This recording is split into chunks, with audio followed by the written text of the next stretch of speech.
Welcome to Business Brains, a platform I created based on being an entrepreneur and business you are interested in based on a matter of importance to you.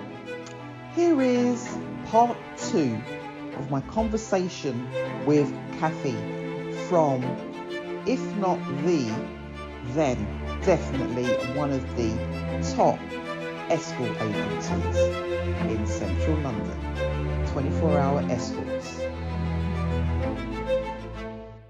So, have you ever had quiet spells? Like, for example, I probably was busier around this time, like lockdown. I mean, in my mind, I think it's going to be quiet, but maybe I'm being naive. Is there any quiet times? Lockdown was extremely quiet. Really? Lockdown was a very, very quiet time. Of course, yes. Well, not of course, but, people felt very fearful at that time. And to be doing this kind of interaction, I suppose they didn't want to do it. But yes, no, business still was there, but it just wasn't as, not as flowing. But yes, there are ups and downs, and it swings and roundabouts on busy times. So, that's just how it is. It just goes up and down, really. But it's still fluid. And I always say plenty more fish. So, and there are. Wow. So have you been doing this all this time then? Have you been doing this? Sorry? Have you been doing this all this time, from the time that we first met in 2014? Or has there been stops? Yeah, I'd always been, well, you know what, it was on and off. And when I was working in BT, I didn't do it at all. Yeah. I had my little book, because back in those days, it was all Filofax, That's before the internet was this big boom. So I had like a black book of just filled with names of clients and that kind of stuff that I know with book girls and stuff, So that kind of started me off. So once I left BT and started working for one of these high-profile madams, it was like, do you know what? I've got something to bring to the table as well. And she was happy with that. So I kind of like just amalgamated the two and just made money. I mean, what's the word? How much like, it's on Netflix at the moment, Diary of a Call Girl, I think it's called. Secret Life of a Call Girl. Billy, whatever her name is. I couldn't be like that, but I've not experienced that. So, I only know from what Billy Piper says. That's it, Billy I would Piper, not know. Do you know what I mean? I've not made one of Madden for me to know what it's. Do you know what I'm saying? So, yeah, I think that's actually based around the call girl themselves, which are the girls that work for me. Yeah, because Billy Piper, Billy Piper is the name, you're right, and she depicts a call girl in it. Yeah. But then she's kind of in charge of herself. I don't remember there being, and it's been many years that I've watched it. I need to watch it more nowadays. Was there somebody else that was in charge of her? She is independent. Yeah, so they can be independent or they can be with an agency, and that's who we are. We're an agency. So I tend not to, if a girl's independent, then there's no point being with an agency, because you've already proved to yourself that you can handle your own affairs.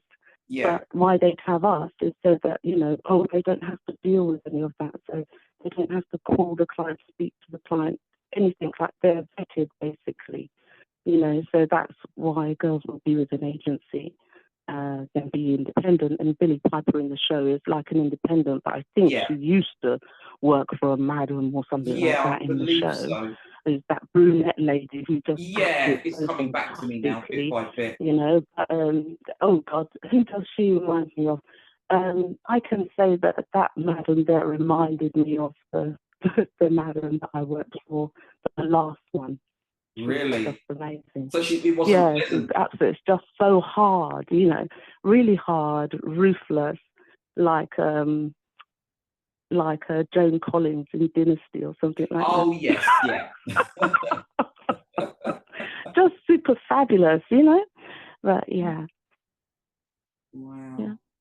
I mean, don't you ever feel nervous of anything that might happen to any of the ladies, or? Oh God, well, you know, you hate for anything like that to happen, you know, and you're always on ready. If anything did, you have to call the police and do all of that stuff that has to be done. But yeah, thankfully, I've been extremely lucky, and I think I've probably got a lot of experience. Yeah, I just know how to kind of avoid those things, and I have not had it because I don't really allow it to happen. I suppose it does help without, you know, if there's not lots of new people coming in, then it's a lot easier when I know, oh, it's George, and oh, I know it's Hassan, and oh, I know it's Faisal. Do you know what I mean? It's a lot easier just like that because I know who the girls are going to. And the location as well seems more secure. It seems a bit more... Well, we're only for central London. Cool. I'm thinking more about, well, I don't know if it sort of mainly happens in hotels rather than a person's home? Oh, either. Oh, okay. I don't know 50-50. In my mind, I don't know why I was just presuming hotel all the time, because that way, you know, there's everyone around in a hotel and no one's going to end up doing anything to someone in a hotel kind of thing. Absolutely. No, it works 3 ways. So you can either go to her or you go to a hotel. You can have a hotel if you want, or they just come straight to your home.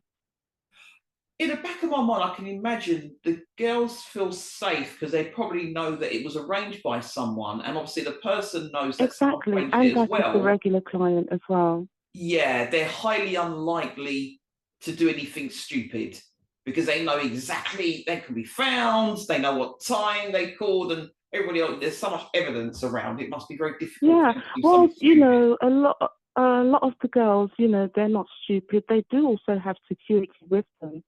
Oh, so, that's true. You know, they have a driver and they will wait for them. A lot of them do.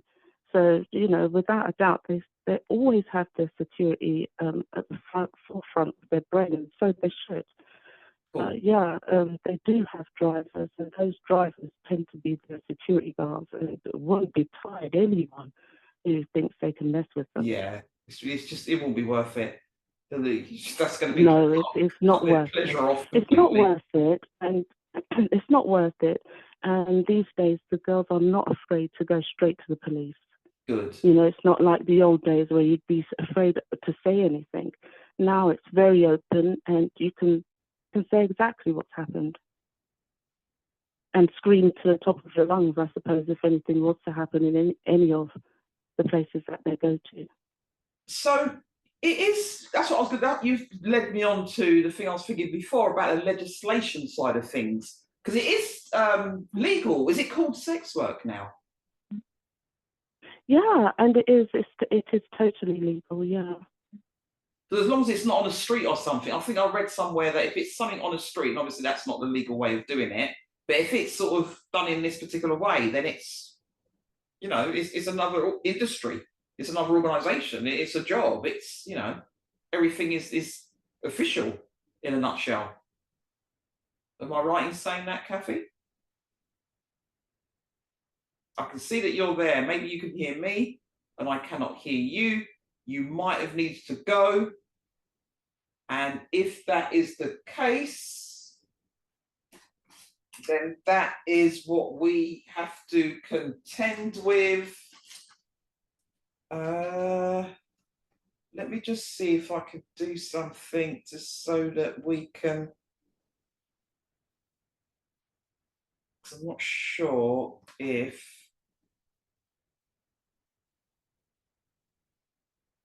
you can hear me and I can't hear you, that kind of thing.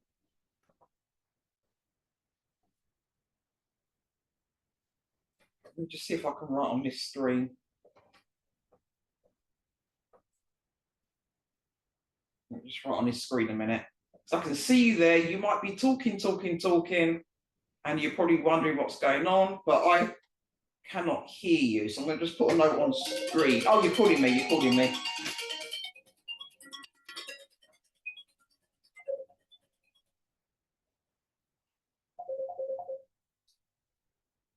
Hi, Kathy. Is someone there now?